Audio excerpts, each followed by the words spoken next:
வணக்கம் தலைமைகளே, உங்களுக்கும் உங்கள் குடும்பத்தினர் அனைவருக்கும் எங்களின் இனிய ஈஸ்டர் தின நல்வாழ்த்துக்கள். இன்றைக்கி நான் ரொம்ப மகிழ்ச்சியாக இருக்கேன். இன்றைய பதிவை கேட்டிங்கன்னா நீங்கள் அனைவரும் மகிழ்ச்சியின் உச்சத்தில் துள்ளி குதிப்பீர்கள். மிக மகிழ்ச்சியான செய்தி நமக்கு கிடைச்சிருக்கு. அமெரிக்கா விமானி, ஈரானுக்குள் கீழே விழுந்த அமெரிக்க விமானி தேடப்பட்டு வந்தவர் ஞாயிற்றுக்கிழமை அதிகாலை பத்திரமாக அமெரிக்கா கமாண்டோக்கள், சிறப்பு அதிரடிப்படை வீரர்களால் மீட்கப்பட்டிருக்கிறார். இது ஞாயிற்றுக்கிழமை அதிகாலை செய்தி. F-15E ஸ்ட்ரைக்கிங் ஈகிள், தாக்கும் கழுகு, அந்த போர் விமானத்தில் 2 பேர் கீழே விழுந்தாங்க. முதலில் காப்பாற்றப்பட்டவர் அந்த போர் விமானத்தை ஓட்டிய விமானி, பைலட்டை தான் முதல்ல உடனே காப்பாற்றினாங்க. இரண்டாவது இன்று காப்பாற்றப்பட்டவர் ஆயுதங்களை கையாள்பவர், நேவிகேட்டர் அப்படிம்பாங்க, வழி சொல்பவர் அப்படின்னு சொல்லுவாங்க, நேவிகேட்டர். அவரை இன்று காலை கைப்பற்றியிருக்கிறாங்க. அவர் ஒரு கர்னல் அந்தஸ்துள்ள ஒரு இராணுவ வீரர்.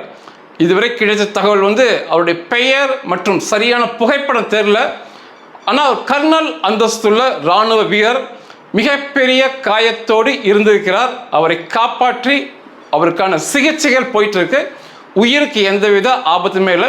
மிக விரைவில் அவர் திரும்ப களத்திற்கு வருவார் என்று சொல்லப்படுகிறது. இந்த சண்டே நிகழ்ச்சியில் கிடைச்ச ஒரு சிறிய வீடியோ மட்டும் இருக்கு, அதை இணைக்கிறேன், பாருங்க.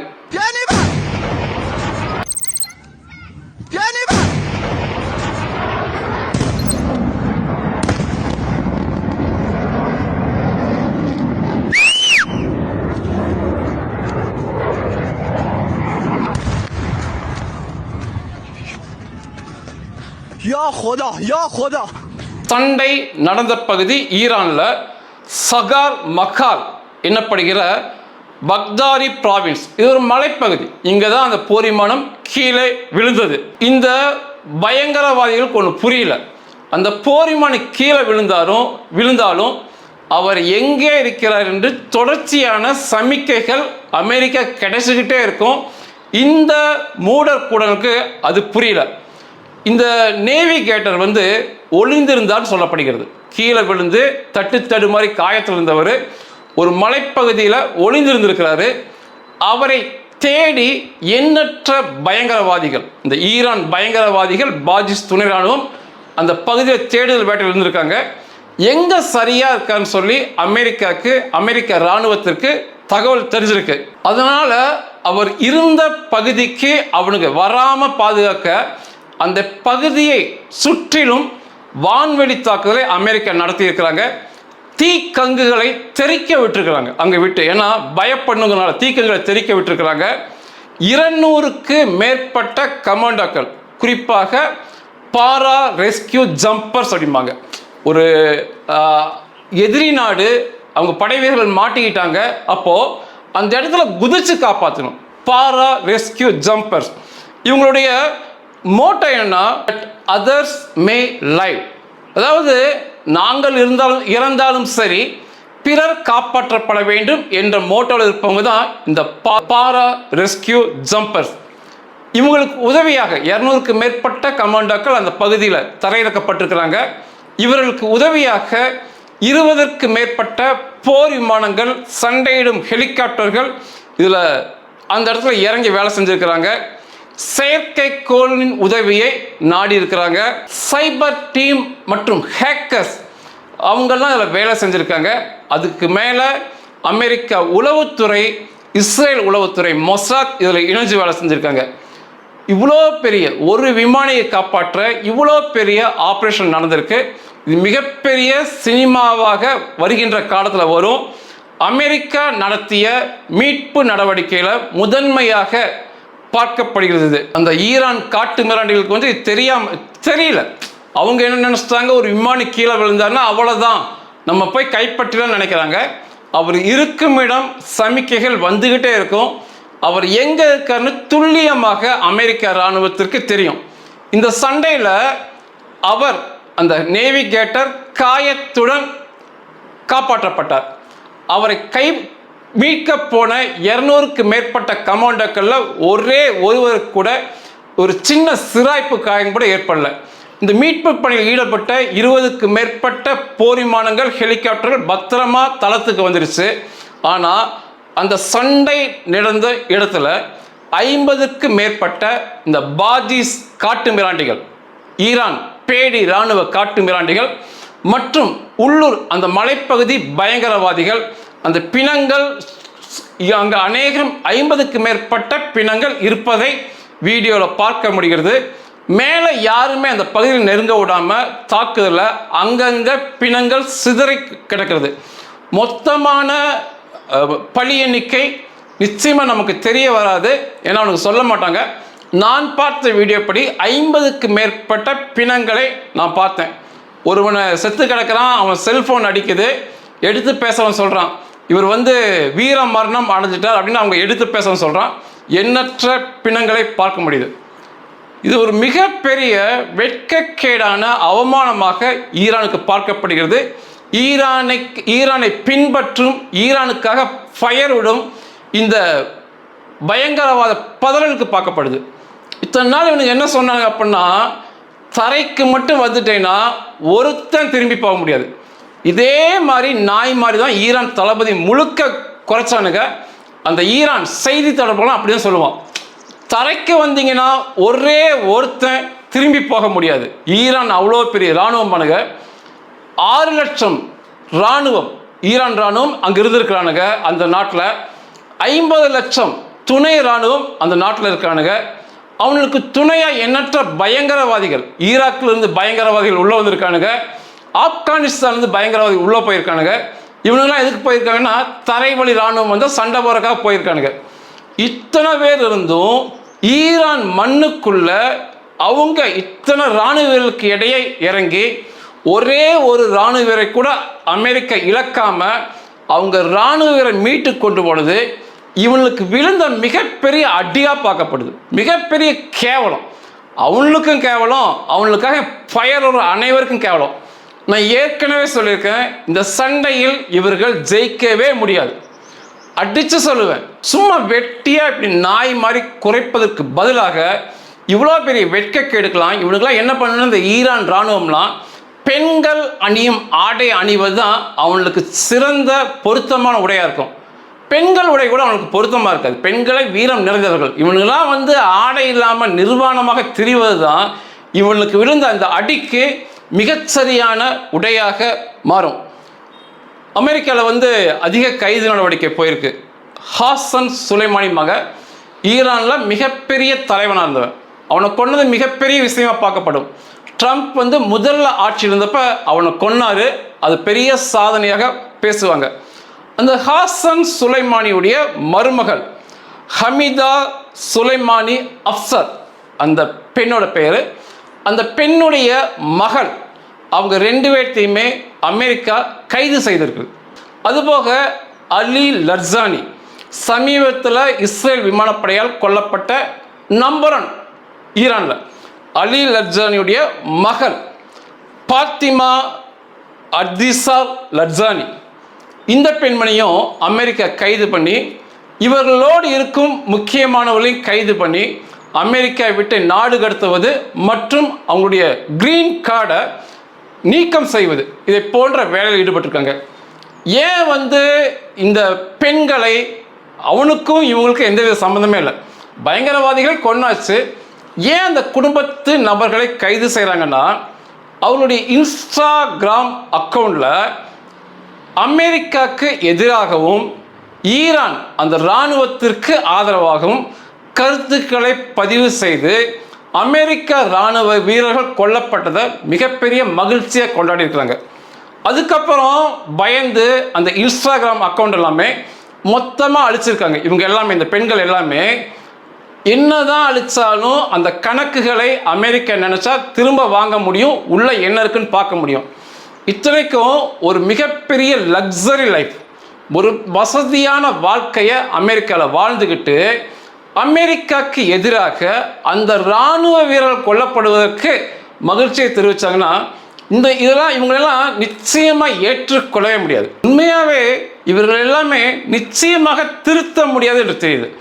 பெண்கள் என்று பார்க்கிறோம், ஈரான்லேருந்து அமெரிக்கா போயிட்டு ஒரு நல்ல வாழ்க்கை வாழ்ந்து கொண்டு அந்த இருக்கும் நாட்டுக்கு எதிராக அந்த இராணுவ வீரர் கொல்லப்படுவதற்கு ஆதரவாக மகிழ்ச்சியாக கருத்தை பதிவு பண்ணதெல்லாம் நிச்சயமாக ஏற்றுக்கொள்ள முடியாத செயல். ஒரு தேசத்தில் வாழும்போது நிச்சயமாக அந்த தேசத்தின் சட்ட திட்டங்களுக்கு உட்பட்டு தான் நிச்சயமாக வாழ வேண்டும். மதம் எல்லாம் அடுத்து தான். ஒருவேளை அந்த சட்டத்தில் ஏதாவது பிரச்சனைகள் வந்தால் அந்த தேசத்தில் உள்ள நீதித்துறையை நாட வேண்டும், காவல்துறை நாட வேண்டும்.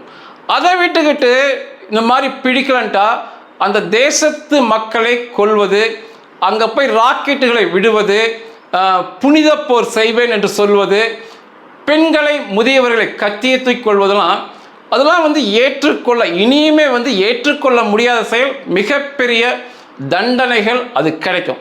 நிச்சயமாக இஸ்ரேலை பார்த்து கற்றுக்கணும். ஒரு சிறிய பதிவு இஸ்ரேலிருந்து வந்துச்சு, உங்களுக்கு மிக மிக ஒரு பிடித்தமான பதிவாக இருக்கும். அந்த நிருபர் என்ன சொல்கிறார் அப்படின்னா, உலகம் முழுவதும் உள்ள இஸ்லாமிய பயங்கரவாத எண்ணம் உள்ளவர்களுக்கு இந்த வீடியோ மிக சரியான பதிவாக இருக்குன்னு சொல்லிட்டு அவர் காட்டுறார். இஸ்ரேல் என்று லெபனானை காட்டுறார். லெபனானில் ஒரு பகுதி இசபுல்லா பயங்கரவாதிகள் அதிகம் வாழ்ந்த பகுதி, கட்டிடங்கள். அதுக்கு அந்த பக்கம் லெபனானில் கிறிஸ்துவர்கள் வாழும் பகுதி. லெபனானில் மூணாவது காட்டுறாரு இஸ்ரேலில் யூத மக்கள் வாழும் பகுதி. இந்த ஹிசபுல்லா பயங்கரவாதியோட ராக்கெட்டு பூரா இங்கே தான், இந்த இஸ்ரேல் மக்கள் அந்த இடத்துக்கு தான் மிகப்பெரிய தாக்குதல் நடத்திருக்கு.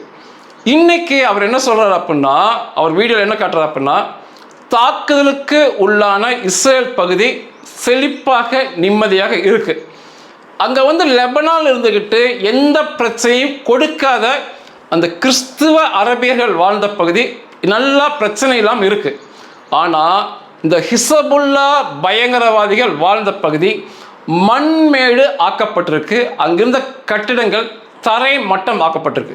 I want to send a very quick message to all our Shia friends around the world. This is Kfar Kile, a Shia Hezbollah Islamist village that was attacking the citizens of Metula here in Israel by lobbing anti-tank missiles at innocent civilians. And this right over here is Kfar Klea, a Christian Arab village in the south of Lebanon. As you can see, it is perfectly intact and not destroyed. Christian, Shia, Hezbollah, Muslim. Christian, perfectly intact. Shia, Hezbollah, Muslim. Stop acting like monkeys. You won't win this. This is what happens when you act like a monkey. This is what happens when you act civilized. இந்த உண்டை வீட்டுக்கு ரெண்டகம் செய்கிறது, அந்த நாட்டு சட்டத்திற்கு கட்டுப்படாமல் அந்த பொதுமக்களை கொல்வதெல்லாமே மிகப்பெரிய பேரழிவை கொடுக்கும். அதில் எந்த மாற்று கருத்துமே இல்லை. ட்ரம்ப்புடைய எச்சரிக்கை மிக பெரிதாக பார்க்கப்படுது. அதுவுமே இவ்வளோ பெரிய வெற்றியை பெற்றிருக்கிறாங்க.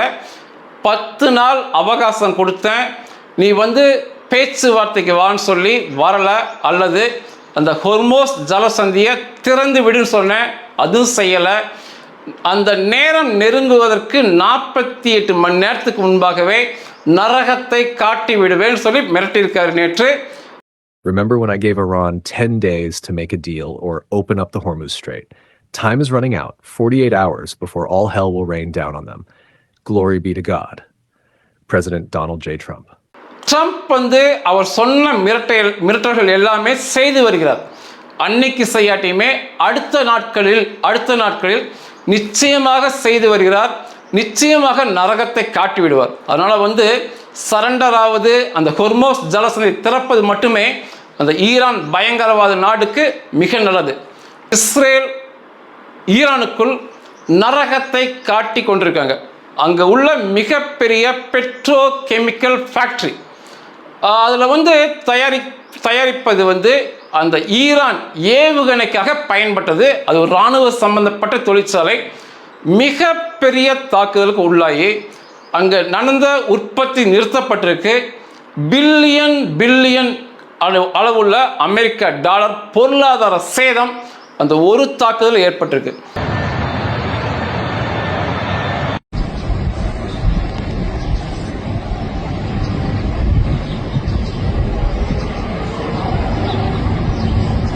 இஸ்ரேல் நரகத்தை காட்ட ஆரம்பிச்சிட்டாங்க. ட்ரம்ப் நரகத்தை காட்ட போறேன்னு இருக்காரு. நிச்சயமா சொல்றேன், உங்களால சண்டை போட முடியாது. சரண்டர் ஆகிக்கொள்ளுங்க. சனிக்கிழமை மற்றும் ஞாயிற்றுக்கிழமை அதிகாலை வரைக்கும் இஸ்ரேல் மீது கூட்டு பயங்கரவாத சாத்தான்கள் நடத்தும் தாக்குதல். என்ன கூட்டு பயங்கரவாதம்னா, சாத்தான்கள் அப்படின்னா, ஒன்று ஈரான், இரண்டாவது அவனுக்கு ஆதரவாக ராக்கெட் அனுப்பும் இசபுல்லா, மூன்றாவது தேவையே இல்லாமல் சண்டையில் வந்திருக்க ஹவுதி மூடர் பைத்தியங்கள். இந்த ஹவுதி பைத்தியங்கள் 5வது முறையாக இஸ்ரேலை நோக்கி ஏவுகணை அனுப்பியிருக்காங்க. அவனே சொல்றான், ஏவுகணையை நான் கொத்து குண்டுகளை வைத்து அனுப்பியிருக்கேன்னு சொல்றான் இந்த ஹவுதி மூடர் கூட்டம். 4வது ஈரான் பயங்கரவாத அரசுக்கு ஆதரவாக ஈராக்கிலிருந்து ஈரானுக்குள் வந்து இறங்கியுள்ள ஈராக் பயங்கரவாத கும்பல்கள்.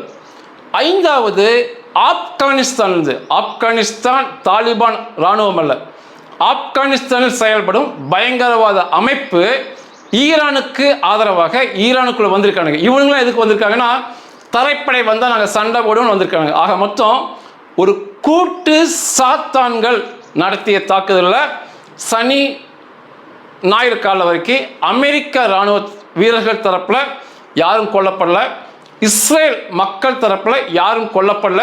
சில பேர் காயம்பட்டிருக்காங்க, குறிப்பாக ஒரு முதியவர் காயம்பட்டிருக்காரு. ஆனால் இஸ்ரேலிய இராணுவ வீரர் 21 வயதான கை லூதர் என்பவர் வீர மரணம் அடைஞ்சிருக்காரு. இன்னொரு இராணுவ வீரர் படுகாயம் அடைஞ்சிருக்காங்க. இவங்க இஸ்ரேலில் மெக்லான் கமாண்டோ யூனிட், சிறப்பு அதிரடிப்படை, அதை சேர்ந்தவங்க.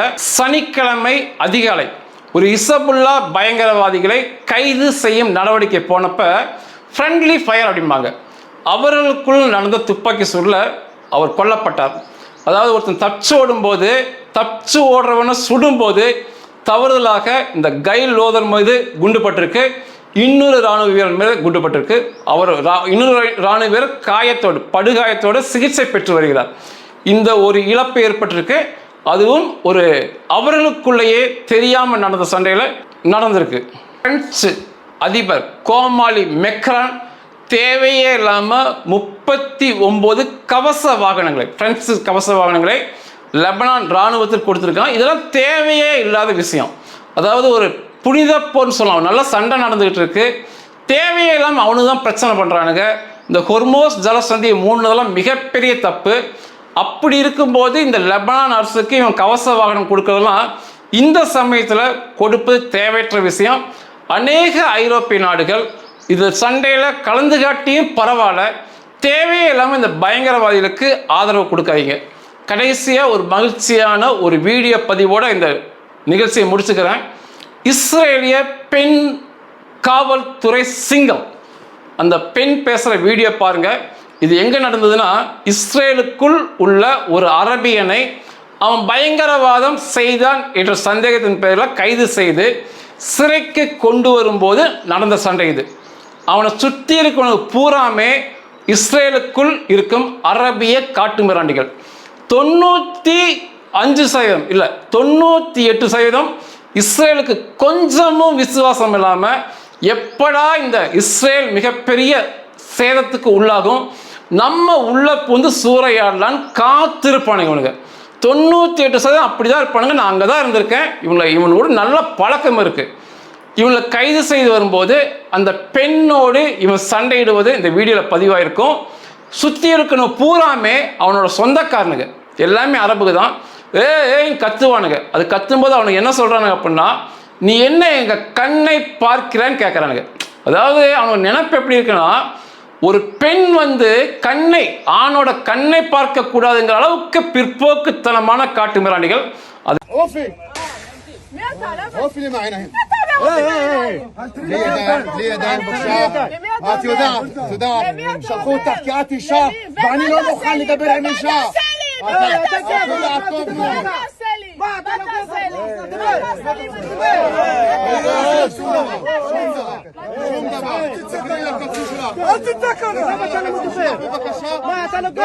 כל החמולה הזאת, מעניין לי את התחת. הבנת? אתם לא אף אחד לא תקף שוטרים.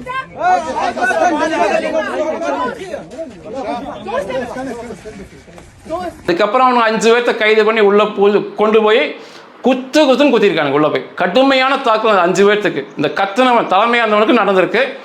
கொஞ்சம் யோசித்து பாருங்க, இஸ்ரேலுக்குள்ள இருக்கானுங்க ஒரு பயங்கரவாத காரியத்திற்காக சந்தேகத்தின் பேரில் விசாரணைக்கு அழைச்சிருக்காங்க. விசாரணைக்கு உட்படுவதுதான் முறை. ஒரு தனியான பெண்கிட்ட இத்தனை பேர் சூழ்ந்து நின்று வீரத்தை காட்டுவது, அதில் நீ என்ன கண்ணை பார்க்குறேன்னு கேட்கறதெல்லாமே ஏற்றுக்கொள்ள முடியாத நிலை. ஒருவேளை இவங்களுக்கு வாய்ப்பு வந்தா, இன்னைக்கு வாய்ப்பற்ற முறையில் வக்கற்று இருக்கானுங்க இஸ்ரேலுக்குள்ள 20% இருக்கானுங்க. இவருடைய எண்ணிக்கை உயர்ந்தாலோ அல்லது ஒருவேளை வாய்ப்பு வந்தாலோ, ஒரு காலம் வாய்ப்பு வரப்போறதில்ல, இவனுக்கு என்ன வேணாலும் செய்வாங்கன்னு சொல்லி இந்த ஒரு வீடியோவே உங்களுக்கு காட்டும். இஸ்ரேல் மாபெரும் வெற்றியை பெற்றுக் கொண்டிருக்கிறது. நிச்சயமாக நான் இஸ்ரேல் தரப்பில் பேசுகிறேன்னு சொல்கிறாங்க, இல்லை உண்மையின் தரப்பில் நின்று பேசுகிறேன். இத்தனை பதிவு போட்டிருக்கேன், ஒரே ஒரு பொய் சொல்லியிருக்கேன். நான் சொன்னது ஒன்று நடக்கலை அல்லது நடக்காது நான் ஒன்று பேசியிருக்கேன்னு சொல்லி உங்களால் ஒன்றை கூட காட்ட முடியாது. தெளிவான உண்மைகளை சிந்திச்சு பேசிகிட்டு இருக்கேன். இஸ்ரேல் தரப்பில் நான் பேசலை, உண்மையின் தரப்பில் நின்று பேசிகிட்டு இருக்கேன்.